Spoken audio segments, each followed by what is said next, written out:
Alrighty, good afternoon. Tuesday, July 8th. Been a pretty quiet start to the week for a lot of folks. You know, very hit and miss thunderstorms. Your neighbor might be dealing with an absolute deluge. You'll see that towering cumulus cloud right down the road, but never quite gets to your house. So we'll see a very typical summer-like pattern, through probably Wednesday. Rain chances start to come up Thursday and Friday. Again, not the most widespread, all-encompassing rain, but we are looking at those the potential coverage going up, I should say. Tropics still look pretty quiet. We'll still take a check.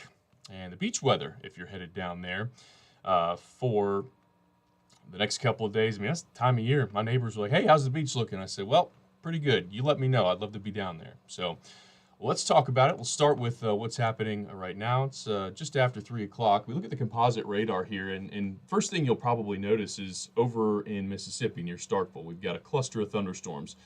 Notice how slow everything's moving.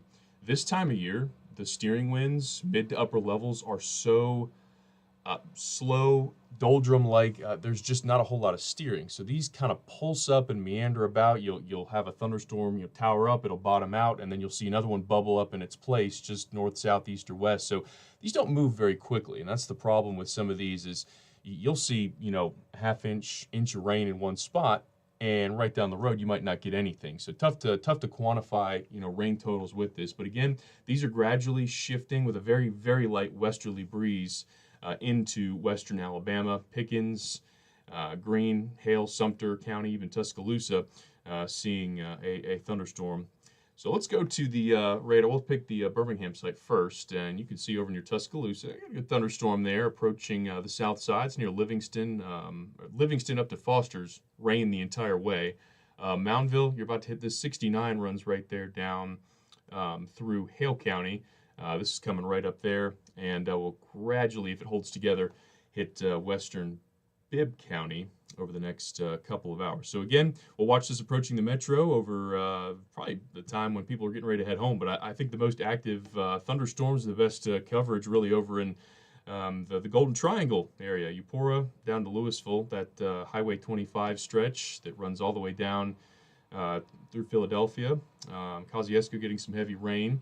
And all of this, again, if it holds together, that'd be headed towards Lamar and eventually perhaps Fayette County. So we'll have to watch that. Up near the Tennessee Valley, Decatur, in fact, along the Tennessee River from Florence over to Decatur, some very hit and miss thunderstorms. And these are kind of moving, again, off to the west. Lots of lightning, nothing severe about anything out there. Temperature-wise, again, very seasonal. I was looking at the numbers. The last 2 days have been about as chalk as you can get. We verified at 92 yesterday, a low of 71. Our average high this time of year, 91 and 72. So almost right on the mark there. The warmest temperatures consistently will be south of US 80, the Wiregrass, down closer to Mobile. But again, a lot of this is tied to the timing of the rain. So let's go to the upper air look. This time of year, we kind of look for features like upper highs, upper lows. Remember, we had that ridge back in June, and we were able to identify that, and that leads to us figuring out, okay, there's a really warm air mass beneath that, and you can see that over the Four Corners region. This is later this evening, essentially now, but where that ridge is, where those darker oranges are, that's a much higher atmosphere, those atmospheric heights. Warm air is more buoyant, it takes up more space. Cold air is more dense, so when you see higher heights, there's a warm air mass beneath there.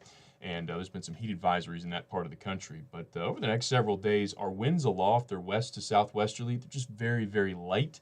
And that's why we don't have very rapid movement with any thunderstorms. Again, the upper level local show kind of a southwesterly flow. And you're going to notice this little trough. This is Friday afternoon, about 3 o'clock. A little short wave coming through Nebraska, Iowa. This is going to stay north of here. I think our best chance of more organized rainfall is going to be over the Ohio Valley. But our rain coverage will be highest likely Thursday and Friday, again with more of a southwesterly flow, bring back a little bit of moisture. But again, no washouts. We'll be dry through about 1 o'clock each day, and then we'll see those afternoon thunderstorms. You'll also notice that upper high kind of retrogrades back to Los Angeles, just off the Pacific coast by the weekend. So again, this time of year, the jet stream's so far up into Canada, it just doesn't have a big influence here. So ridging takes place, starts to solidify by Sunday into Monday, and that could in turn make our rain chances become a bit more sparse into next week. So here's the HRF for the rest of this evening. And again, not the answer key by any means, but kind of shows the coverage level. And we'll see those thunderstorms coming out of Mississippi, I think, be impactful at least to areas west of I-65. Don't know that they'll be able to make it much further than that, given the sunset at about 8 o'clock. We look ahead to Wednesday, and Wednesday going to be a lot like Monday and today were. We'll have those isolated thunderstorms. Coverage might be a little bit greater tomorrow afternoon. But again, a lot of people stay dry. If you get underneath one of these, though, it could very quickly change your afternoon. So if you lived in Alabama any amount of time, you know exactly how this works. If you lived in the Southeast for any amount of time, you know exactly how this goes. So let's look at the NDFD data. This is a look at basically rain probabilities. And Wednesday, you start to see some of those darker shades of green, about 40-50% for areas along and north of I-20, really along and north of US 80. A little bit drier down near the Wiregrass. But then we roll into Thursday and Friday, and this is where I think the combination of that more southwesterly wind, higher precipitable water values could yield better rain coverage. Again, not a washout. We'll probably, be dry in the mornings, partly cloudy. A lot of folks work in landscaping. I had somebody ask me the other day, say, hey, what's the humidity looking like? What are the dew points looking like later in the week? They paint houses, so that's important to them. It's going to be a bit more muggy late in the week, but I think if you work outside for a living, you should be able to get stuff in the first half of the day. I know I've got grass to cut, I always do, but maybe I'll take my advice and get that done one of these days. Into Friday we go, and same data here. We're just looking at Friday, and the coverage very similar. We're looking at a bigger chunk of the state in that 70-plus range. Again, I don't think everywhere is going to get the rain, but if you're looking for it, if you're a big yard guy and you're trying not to use the sprinklers, yada yada, that's your best bet here. So overnight tonight, again, anywhere from 69 to about 73 for central northern Alabama. And then in central, southern, southeastern, southwestern Alabama, mid-70s, upper 70s. When I lived in Dothan, there were times when I woke up at 3 and walked outside and it was still 80. Still 80. So, yeah, it's a different world down there. You get the influence of that Gulf air. Wednesday afternoon, again, we're very much tied to the timing of the rain, but everywhere should be between the upper 80s and low 90s. Mid-90s will be possible. Places like Montgomery, Andalusia, Troy, even Dothan. And then Thursday afternoon, you'll notice a lot more 80s on the map, and that just due to perhaps better rain coverage. Yeah, if areas stay dry, we could easily get into the low 90s, but in general, I think we'll see a trend in the upper 80s late in the week. Speaking of trends, here's a look at the 8 to 14 day outlook. There's not a whole lot to take away from this. I look at this, and the first thing that pops up is above average temperatures for upstate Vermont, New Hampshire, Maine. That's a pretty good confidence there that we'll see above average temperatures here across the southeast. We're pretty close to normal through mid-late July, so nothing that really jumps off the map there, and certainly nothing jumping off the map with respect to the tropics. Boy, this time of year we're still very very early in the tropical season. We don't peak until September 10th, 11th, 12th, 15th, right in there.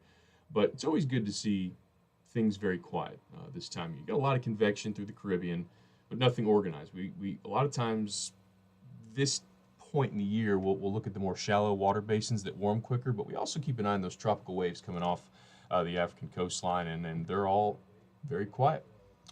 7-day outlook from the NHC, nothing. Gotta love it. So, as always, that is subject to change, but even the models are not showing any ridiculous phantom storms out there. So if you're beach bound, look at the forecast here. Update from Mobile regarding the rip current risks. It looks like they're a touch higher Thursday and into Friday. It's really more for the Big Bend area. It looks like Dolphin Island, Gulf Shores, Gulf Breeze, even over to Pensacola, is going to be a little less susceptible to those rip currents. But always check your flags, because this stuff can change on a dime. So you always want to keep an eye on those with respect to conditions in the water. One final look at the radar here. We're coming up on 3:20, and we'll cover this stuff in the 4 o'clock newscast coming up here. But again, thunderstorms will roll through central Alabama, the eastern side of the state fairly dry. West Alabama about to start to see better coverage, so we'll talk much more about that. Hope you guys are having a good start to your week. Sometimes be a little bit more difficult coming off of holiday weekend, so hopefully you're settling in. And that's your update for today. We'll see you again tomorrow.